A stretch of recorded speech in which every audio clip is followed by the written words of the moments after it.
आज जब corona virus के कहर से पूरी दुनिया थम गई है और इस वायरस ने दुनिया भर में लाखों जानें ले ली है, दुनिया के बड़े बड़े देश भी कोरोना वायरस के आगे घुटने टेक चुके हैं और अब तक कोरोना वैक्सीन बनने में असफल साबित हुई है।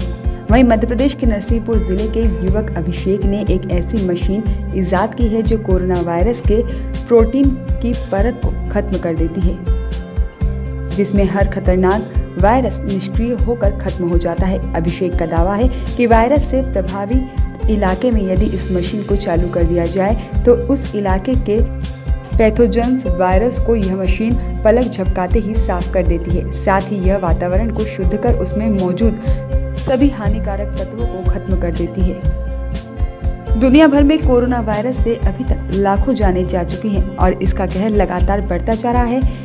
कोरोना वायरस से दुनिया भर में हर मोर्चे पर लड़ाई चल रही है। कोई इसकी वैक्सीन बनाने में जुटा है तो कोई देश इसकी दवा पर रिसर्च कर रहा है और सरकार सोशल डिस्टेंसिंग और सैनिटाइजेशन के जरिए कोरोना से बचने की सलाह दे रही है। वहीं आम आदमी भी अपने तरीके से कोरोना को हराने के प्रयास में जुटा है। मध्य प्रदेश के नरसिंहपुर जिले के एक छोटे से कस्बे करेली के युवक अभिषेक मुदगल ने अपनी मेहनत से एक ऐसी मशीन इजाद की है जो हवा में मौजूद नेगेटिव आयन को खत्म कर वायरस के ऊपर मौजूदा प्रोटीन परत को नष्ट कर देती है। उससे उस स्थान पर मौजूद कोरोना वायरस को खत्म किया जा सकता है। अभिषेक ने अपने इस प्रयोग के बारे में पत्र लिखकर प्रधानमंत्री कार्यालय को भी अवगत कराया है, जहां से जवाब आने का इंतजार है। जब हवा निकलता है तो ये हाइड्रोक्सी कंपाउंड्स बनाता है। ये हाइड्रोक्सी कंपाउंड वायरस के प्रोटीन लेयर को तोड़ देते हैं, उसके बाद वायरस ख़त्म हो जाता है। दूसरा, ये हवा से जो एरोसॉल पार्टिकल्स हैं, जो वायरस के कैरियर्स हैं, ये उनको ख़त्म कर देता है नेगेटिव आयंस विंड बना के।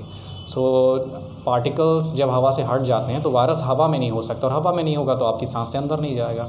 ये वायरस रेस्पिरेटरी सिस्टम को हिट करता है, मीन्स तो से आप सेफ़ हो गए।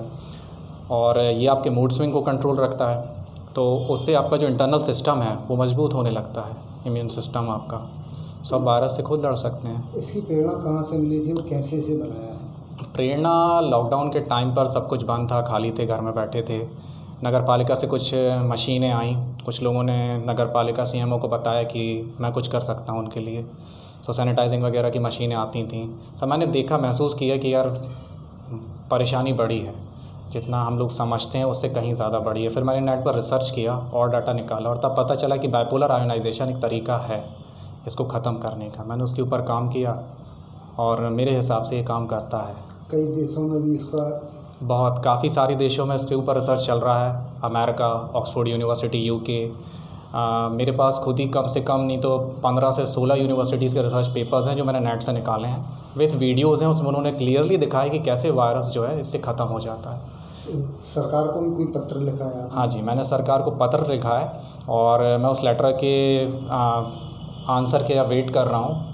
हवा को शुद्ध कर कोरोना की प्रोटीन परत को खत्म करने वाली मशीन की पर्यावरण विभाग भी सराहना कर रहा है। उसके मुताबिक यह मशीन अन्य छोटी जगहों पर जैसे बैंक, ऑफिस पर कारगर होगी। यहाँ बहुत से लोगों का आना जाना होता है। वहीं पर्यावरणविद मानते हैं कि सरकार को अभिषेक के प्रयोग पर ध्यान देकर प्रोत्साहन करना चाहिए, जिससे इस मशीन को और प्रभावी बनाया जा सके। धारणा कॉन्सेप्ट से काम करने के बाद उन्हें सहायता की आवश्यकता होना चाहिए और वो ही संस्थाएं जो वायरोलॉजी से हैं, हेल्थ डिपार्टमेंट है, वो इस तरह की मशीनों से वास्तविक क्या रिजल्ट मिल रहे हैं, वो मशीन कितनी प्रभावशाली है, उसकी कीमत कितने तक आएगी, वो कितने क्षेत्र को शुद्ध, उस वातावरण कितने बड़े एरिया को कर पाएगी। इस तरह से ये काम करने पे इसके रिजल्ट हम बेहतर तरीके से प्राप्त कर पाएंगे। यदि वो कम जगह पे भी इफ़ेक्टिव है तो किसी कार के अंदर का चैम्बर उसके लिए प्रभावशाली होगा। ऐसी जगहों पे वो वातावरण को शुद्ध बनाए रखेगा। जिस तरह से हम वहाँ एसी को काम करते देखते हैं तो इसी तरह का कोई और उपकरण भी वहाँ काम करता होगा। बैंक जैसी और भी संस्थाएं जहाँ पे बहुत बड़ी संख्या में लोग आते जाते हैं, वहाँ इस तरह का काम थोड़े से बड़े एरिया में अगर काम करती है तो वहाँ पे भी प्रभावशाली होगा। और इस तरह के प्रयास में उन्हें आर्थिक मदद के साथ साथ और भी विशेषज्ञों के साथ की आवश्यकता पड़ेगी। इसी तरह से ज़्यादातर नए जो आविष्कार होते हैं वो होते रहे हैं और हो रहे हैं, तो उनमें वायरोलॉजी और बाकी पे काम करने वाले बाकी लोगों का थोड़ा बहुत हो सकता है कि यहाँ पे और भी फील्ड इंजीनियरिंग साइड से भी उनको मदद की ज़रूरत हो। को डिकंटामिनेट करने के लिए इन्होंने जो चीज़ बनाई है, ये बहुत ही उत्तम थॉट है, एक अच्छा विचार है जो कि स्टार्टअप इंडिया के तहत इसको आगे लाया जा सकता है। लेकिन आज की डेट में प्रतिस्पर्धा का समय है और इसी मुद्दे को लेके ऑलरेडी डीएसटी ने और साइटेक एरॉन करके नाम से ये मशीन बना ली गई है, जो कि पूना बेस्ड कंपनी एक स्टार्टअप है, जिसको कि डीएसटी ने भी इसको कुछ ग्रांट दी है स्केल अप करने के लिए।